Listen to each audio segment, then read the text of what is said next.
Yo, slow budget. Once again. Yeah. Good morning, everybody. Today's date is May 8th, 2023, and it is a Monday. Happy Monday to everyone. Today's episode is being recorded live in front of a studio audience. Well, it's my buddy Tony, but still live in front of a studio audience. Let's see what's going on. Let me give a quick weekend recap. So Friday, my daughter Corey started her annual fundraiser. She wrestles in New Mexico every year, and she'll be wrestling at the end of the month. So we do a fundraiser. Last year, my daughter Jasmine put together a bunch of baskets. This year, man, we really needed her help. We're not good at this, but me and Corey put together 5 baskets of goodies. Plus, we got gift certificates from the local La Casita pizza place, Mal's. We even got a donation from Fat Flavors. I want to thank them for that. It's funny because I put it on the Facebook post, special thanks to Fat Flavors for their generous donation. And people actually thought I was being sarcastic. I'm like, come on, I'm an ass, but I mean, I'm not that much of an ass. But yeah, so I saw them. Friday, we went to a chili cookout here in town, and I saw them, the owners of Fat Flavors, and I went up and shook their hand and thanked them, for their donation to Corey. I mean, without the town coming together, some of these trips are just, it's impossible. Like this trip alone, it doesn't seem, it's going to be like a $700 to $800 trip easily. When you consider room, gas, food, the entry fees alone, because there's folk style and freestyle. So she's gonna be in about 6 brackets, and it's like $60 a bracket. So you look at $360 just in entry fees, and then it's $20 for a coaching band. I mean, or I think they raise it, but yeah, stuff gets expensive. But without the town, and I truly appreciate, the town will come together for my kids. They always have. I've already gotten some big donations. Matter of fact, my buddy Tony here donated. He bought 35 tickets. So yeah, the town comes together. Farmers Insurance in town with another good donation. So yeah, I mean that's one thing I love about living in a small town. They have always come together when my kids are doing something like this, and that's why I've always let them know, when you're out there wrestling or whatever sport they were doing, you're not doing just for yourself. You got the whole town behind your back that you're representing. So again, I just want to thank the town for that. So back to Saturday, we went to the Samuel Chili Cook-Off. It was a good event. It was a small turnout, but it was still fun. Local band, JT Boswell, the kid I interviewed a month or so ago, he performed. I was able to see him about half hour of his set, and we went out there mainly to see people, to eat. We didn't actually participate in the chili taste off, but we did buy some chili, like a bowl of chili off a couple of people, and some of it was good. We ate some good food, walked around, talked to people, and after my last podcast on Thursday and Friday, when I went on to school, people I didn't even know were coming up to me and like, man, that was a good podcast. I agree with everything you said. And I just want to make a quick correction. JT was the lead singer, but the name of the band was Route 77. Another buddy of mine, Luke, plays drums. So yeah, like I said, they did good. But back to what I was saying, a few people I didn't even know. I know from seeing by passing, just were talking to me like, man, I loved your podcast. You were spot on. And then they would tell me their stories. So, I mean, my podcast on the subject is gaining a lot of traction, which I like. And here's the thing. I'm not saying anything false. If I am, sue me for defamation. What I want to bring up today, for those that don't live out here, don't know, we're a town, Mammoth Samuel School District. There's 3 towns in the tri-community, Mammoth, Samuel, Oracle. This school district is Mammoth and Samuel. Oracle has its own school district, has its own elementary school. If you go on their website and look at staff, there's at least 10 teachers that have came from Samuel that are now over there. And it's like every year, teachers are leaving in droves to get out of this school, to go to another school district to work. After talking to a few people, I reached out to a few that I knew. Off the record, I told them I'm not going to use your names. I just want to hear why. What's the reason why people are leaving Samuel to go to a school district? And a few were kind of hesitant because they still live here, didn't really want to tell me the full reasons. But it comes down to, like any job, if you're not happy, you're going to leave. It's just simple as that. And administration came up in a few people's why they left. And I knew it. I mean, I knew the answer. And here's the weird, it's like, do you understand that a few people left and took a pay cut? Think about that. That's like you living right next door to a McDonald's. And you leave that one to go work 15 miles down the road at another McDonald's for less money. The only reason why someone would do that is if they're not happy with the supervisor or the boss, or they feel not fair, benefits, whatever you say. The only reason why someone would do that is if they're not happy. Can you imagine? Like I said, I know people are taking pay cuts to go just to get out of this school district. And most of it is the AD, the principal, the superintendent. Those are the contributing factor. I mean, it's the common denominator. Those three factors are the common denominator on this influx of teachers leaving.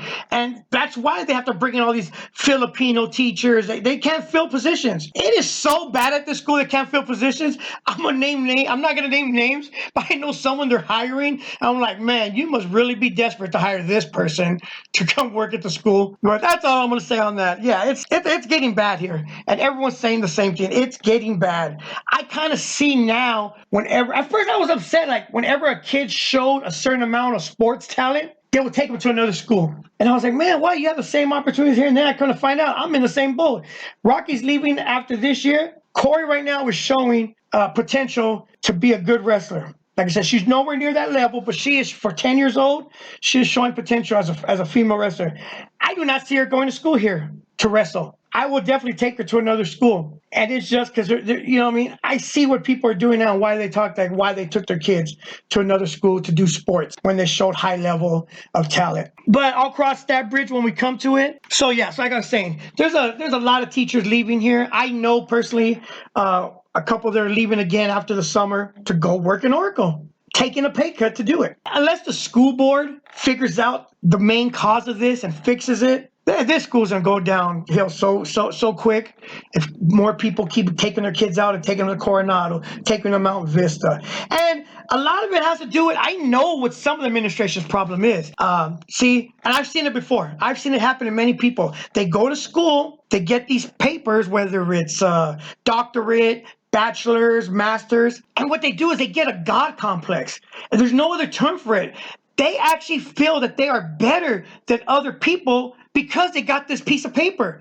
You could see it if you have a conversation with any of them, they talk down to you. They belittle you. They make it seem like they're so superior over you because they have this piece of paper. And I'll tell you one thing right now. I play the role of a dumb Mexican. I'll put my IQ against any of theirs, and I guarantee you I'm smarter than any of them.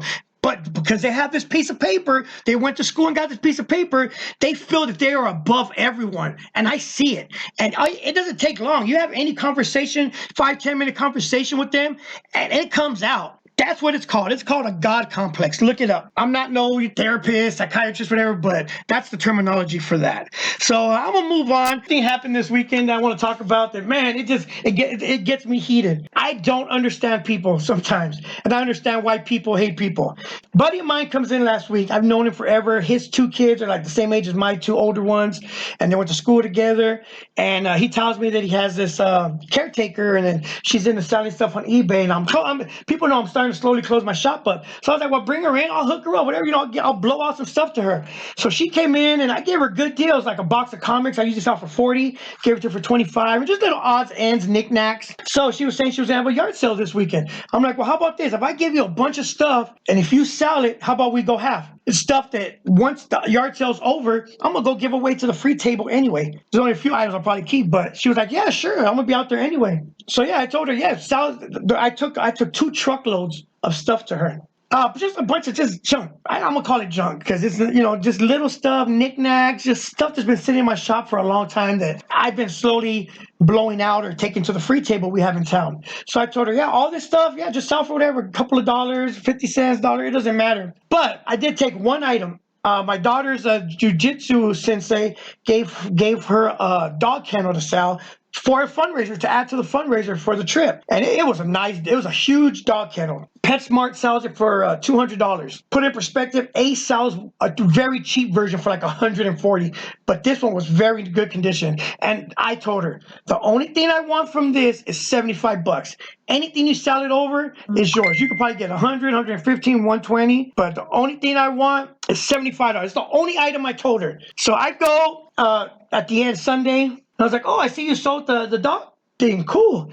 She was like, yeah, but I didn't sell it for what you wanted. In my mind, I'm thinking, okay, it's $60. I don't know what. I go, so what you sell it for? She was like, I sold it for $5. Like, you're joking, right? She was like, no. She was like, you're joking, right? And she was like, no, well, I looked it over and it had scratch. I was like, no, there was nothing wrong with it. And then she was like, well, it had a dog's name on it. That could have been sanded and fixed. I mean, I get heated just talking about it.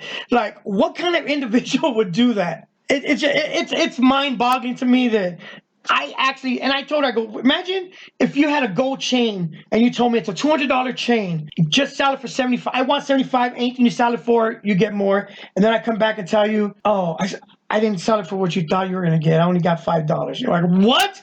Oh, yeah, but, we looked and the back of the clasp had a little scratch. And there was,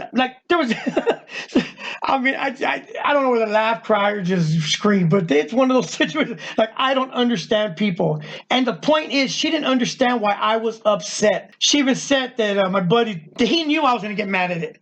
Like, what person wouldn't? And it's like, and then she had the nerve to tell me, I'll be doing this again in about 6 months if you want to do it again.